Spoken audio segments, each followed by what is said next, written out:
And I just remember ripping my blindfold off and looking down, and I was covered from my waist down in hundreds of wasps.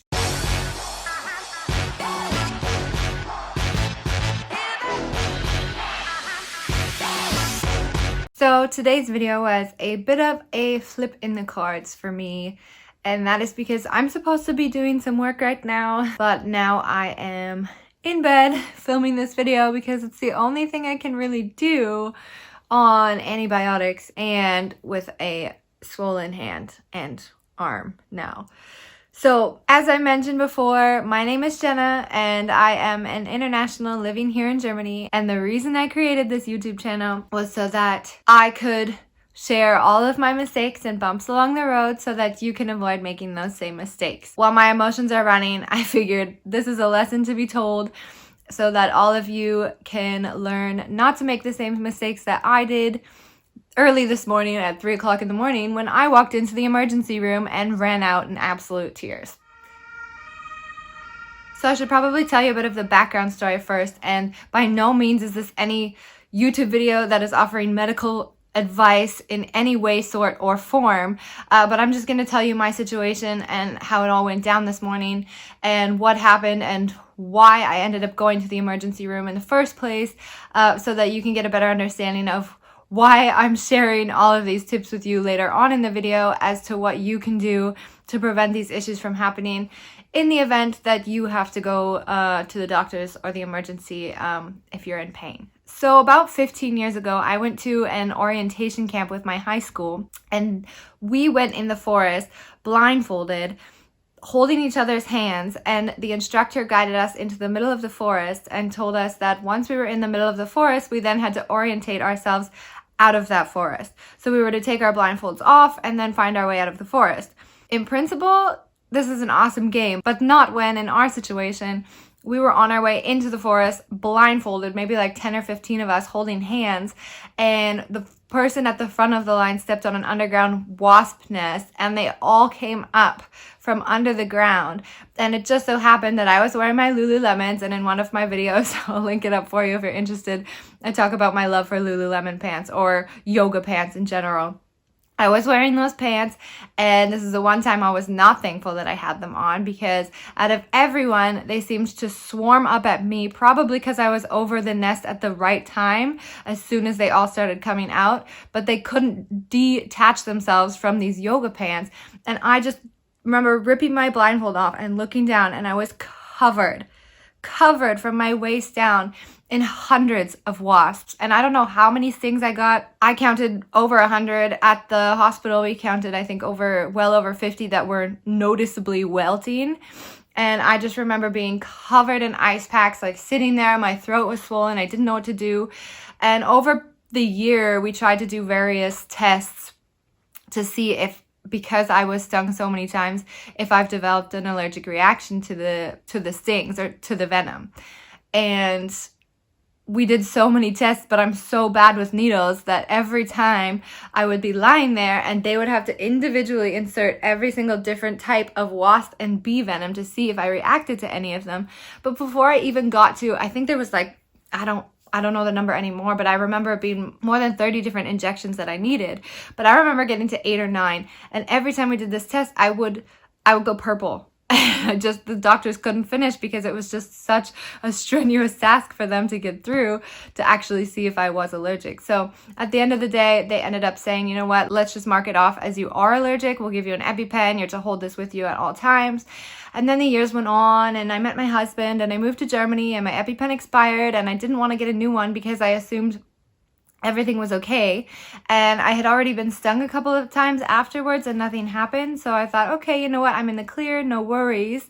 But of course, nowadays I'm always a little bit worried when I do get stung by a wasp, because I just have to make sure, is my breathing okay, and am I not getting any allergic reaction and whatnot, because of course in the back of my head I know that I could be, and that I didn't get an EpiPen when probably I should have, and it was just pure ignorance that I haven't. But not looking back, we're looking forward here to what happened recently. And 2 days ago I was stung by a wasp just eating lunch.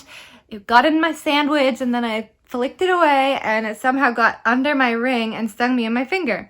And I thought, it's not a big deal, you know, I've been stung before. I was stung 2 years ago when I was pregnant numerous times. I actually did get similar allergic reactions to it, but they were on my legs. And so I guess the pain tolerance I have is different in my legs, and somehow I managed to get the swelling down. I was also on pregnancy bed rest, so that probably helped that I was relaxing and not on the go, constantly moving. But fast forward to 2 days ago, I got stung again, and slowly from day one, it was swollen probably up to about here. The second day, it was swollen about here. And then around midnight last night, I was thinking I probably should have gone to the doctor's yesterday, but I didn't because I have a son and we had our plans. And so rather than going to the doctor's yesterday, I decided, you know what, I'll just stop into the pharmacy and pick up some antihistamines and I would just go from there and see if it worked. So that's what I did. So I ended up getting those meds. They didn't work. I used topical cream. It didn't work. And then I woke up at midnight last night and my arm was swollen down to about here. So of course, what do most people do? I hopped on Google and I was like, just want to make sure this is okay.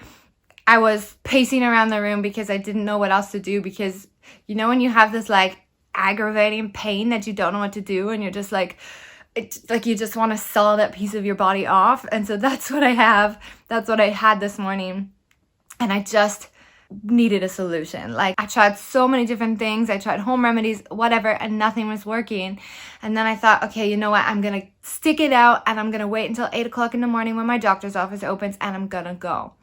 And then I think I reached about 4:30 in the morning and I was like I had tears in my eyes. My fingers were really cold, but my whole hand was like boiling.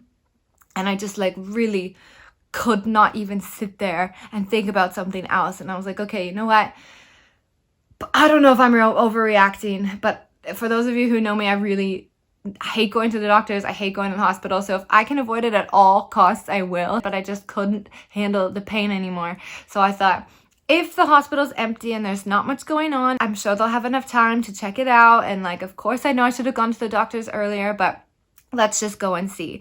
I live 20 meters from the hospital, so for me, the option to go do that was fairly easy. So I got my clothes on as well as I could, and I walked over to the hospital. My husband was here watching my son, and I went to the front desk, and I told them, you know, I got stung by a wasp, and now it's like grown 3 times in size.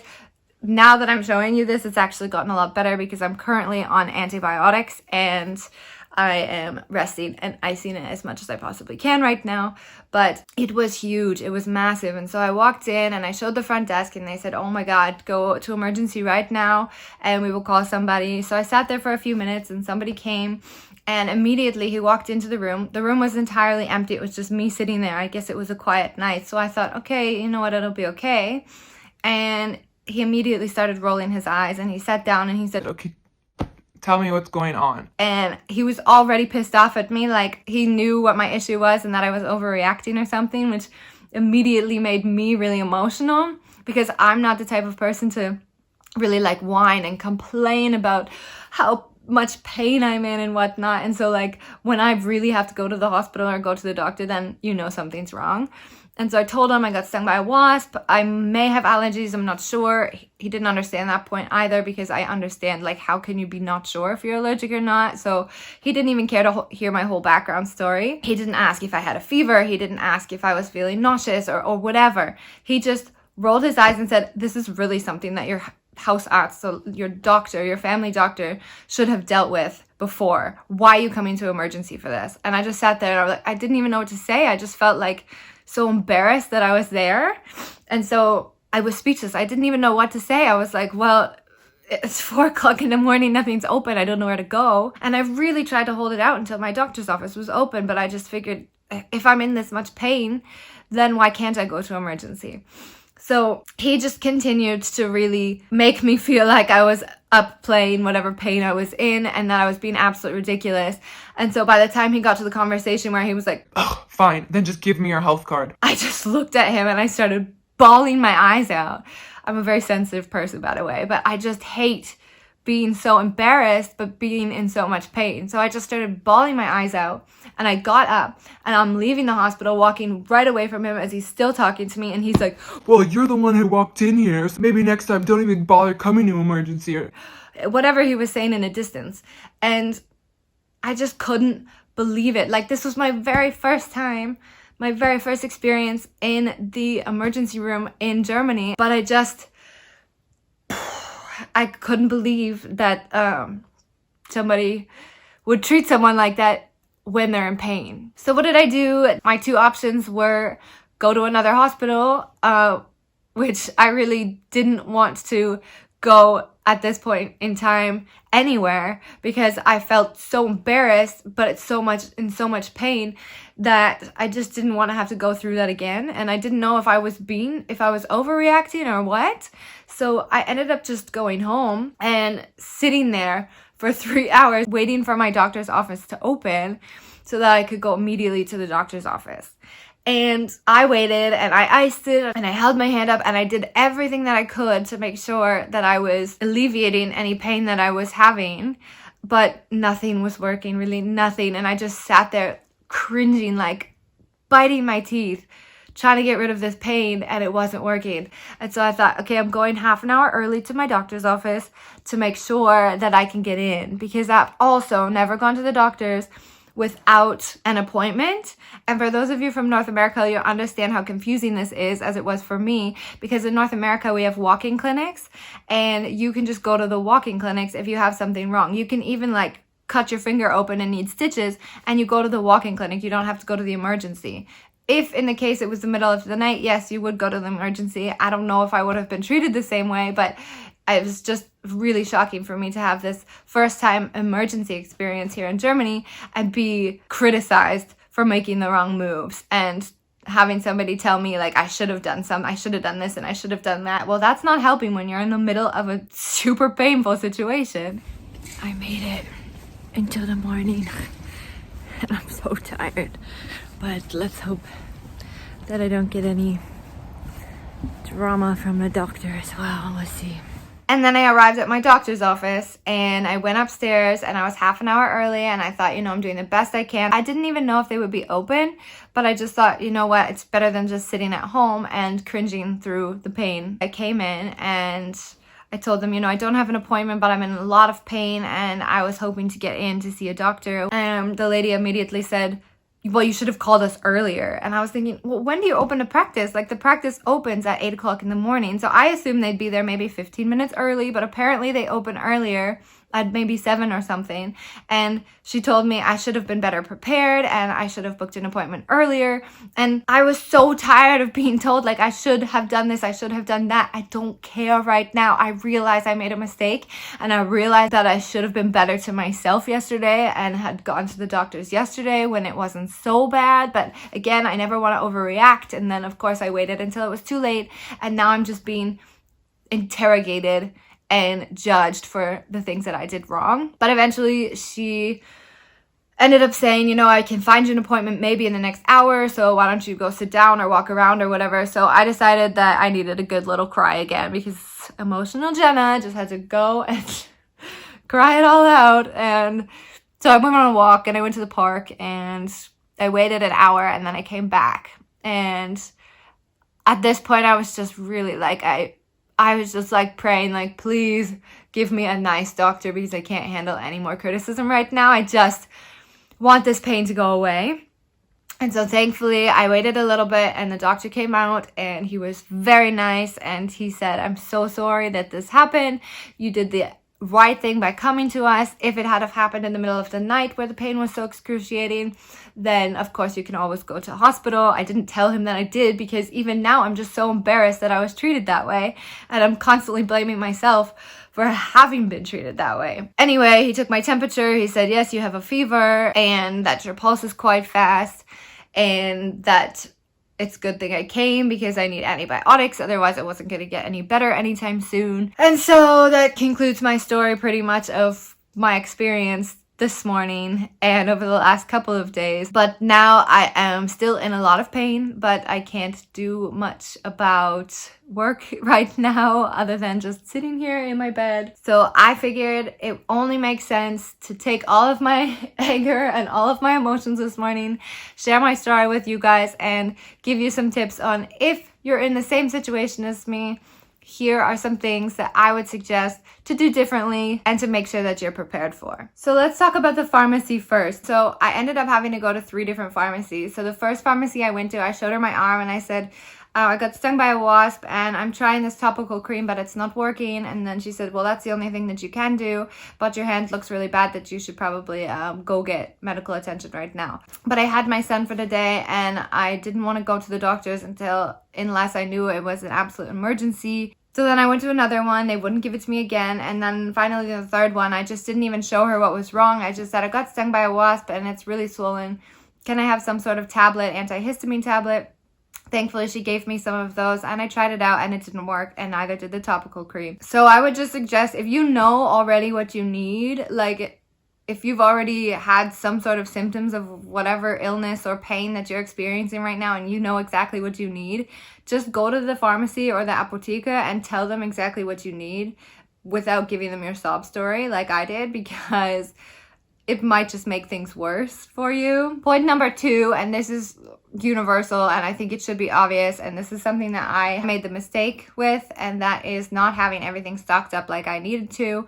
I should have probably had antihistamine tablets in my house. I should have ibuprofen and acetaminophen and whatever. I should have everything stocked up in my house and ready to go if needed, and I didn't. Of course, being in another country, it's also a little bit more difficult because you don't know exactly what you need. So as long as you're in healthy condition, I'd say do all the research you can while you can and get it all purchased and out of the way. It's something that you can do so easily, and it's something that I regret not doing, and I'm gonna do it today. You can hop online. There are so many awesome German pharmacies online. I'll actually link to a post I wrote about that a while ago about some of the best online pharmacies that you can visit, but I'm gonna go to those and I'm gonna order everything that I need to make sure that I don't run into the same issue as I did yesterday. Number 3 would be to make sure that you already have insurance. I think if you've been living in Germany for a while, you should already have this right away, and whether that be public or private, it doesn't matter. Or if you're just traveling to Germany, make sure that you have your insurance, and then make sure that wherever you're going accepts that form of insurance, because some of them only accept private patients, some might only accept public patients, some accept both. My doctor accepts both. Just make sure that you know who you're going to and what they accept before you actually go and waste your time, especially if you're in pain, because you don't want to make that mistake. Another good point would be to make sure that you have a Hausarzt or a family doctor that you've already filled out all the paperwork for, because it'll save you a lot of time. And if you're in pain, trust me, you do not want to go through all of this German paperwork to fill out all your pre-existing conditions or your address or anything. You just want to get seen. And so make sure that you have this family doctor before an emergency does take place. I was very thankful that I encouraged my husband to do that shortly before my child was born. And this morning I was even more thankful for that. In the case of an emergency and you want to be seen by the doctor right away, I would advise to call ahead of time, even if you don't think your office is open, because like I mentioned, I got in trouble for it when I arrived earlier this morning. I thought arriving half an hour early was the right thing to do, and apparently it was not. So if you can, call ahead of time, see if they're open. If they're not, I'd say do what I did and just show up, because that's not your fault that they weren't open early. But call ahead if you can and see. Otherwise, you might end up getting, like me, stuck waiting hours for an appointment to pop up. For me, I've always thought about this, and I always thought, I don't know, what if I cut open my finger? Like I mentioned, in Canada, you would just go to the walk-in clinic and somebody would stitch you up. But what if you do it in the middle of the night? Do you go to the emergency room? Is there something that's not as serious as an emergency room? Because I thought there's probably going to be many situations where you have to go to emergency, but your limbs aren't falling off and you've not been sent by ambulance or something. There's got to be some sort of alternative. In Germany, as far as I know, there is no alternative in the middle of the night except for going to the hospital. And so in my situation, I thought that was the right move. Apparently, I should have just dealt with it for another few hours and waited until my doctor was open. But a good important tip for you in case this ever does happen is to know which medical centers there are around you here in Germany and which ones you can go to at what time. Replacement of a walk-in clinic, I would say, is kind of like these open hours that they have in Germany at your doctor's office where you can just come in and ask questions during certain hours of the day. But then it gets a little confusing because then of course they're also dealing with patients who have scheduled appointments, so you might end up waiting longer. And I guess that's just something that I've had to adjust to living here in Germany. If you need help after hours, you will typically find a Notfallpraxis, especially if you live in a bigger city. That will take you, usually in Düsseldorf, it's between the hours of, I think, like after 6 p.m. until 11 p.m. or it could be 8 p.m. until midnight or something like that. But in the middle of the night, as far as I'm concerned, I haven't found anything other than the hospital. So I think I was just not lucky and I got a really angry doctor who just didn't want to see me. I think probably wouldn't have been the same situation had I have gone to a different hospital or had I have been there on a different night, because I gave birth to my baby in this hospital and I absolutely loved the staff. But just this one experience, I absolutely ruined it for me, and now I'm terrified to go back to emerge if I ever have to go back. So I really hope that I don't. But I'm just gonna try to talk myself out of not being scared to go back. If your doctor's office is closed, there is also something cool in Germany that's called a ärztlicher Notdienst, and I believe the number is 116117, and you can actually call them and give them some details like your date of birth, your full address, the floor you live on, and make sure that you have a paper and pen handy in case they give you any information. But usually they can help you over the phone and tell you what to do. This is probably something that I should have done this morning. I actually do talk about it in our welcome program. If you haven't heard about the welcome program, that's a online course that I put together that goes from A to Z on everything you have to know when getting started here in Germany from the beginning until now. I just didn't listen to myself and didn't listen to my course. And you can call this number and tell them what's going on, and they'll give you advice and they'll let you know if there's an office open near you, and they should be able to help you make the right next steps. And so don't learn from me. Clearly, I've taken all of the wrong steps today and all of the wrong steps yesterday. And I could feel my fever rising now. So I think it's time to sign off. And I just really hope that my experience over the last few days helps you make the right choices and take the right steps to making sure that you feel better and that you don't have to go through any bumps or any hurdles in the event of an emergency situation. That's all for me. Tschüss and bis später.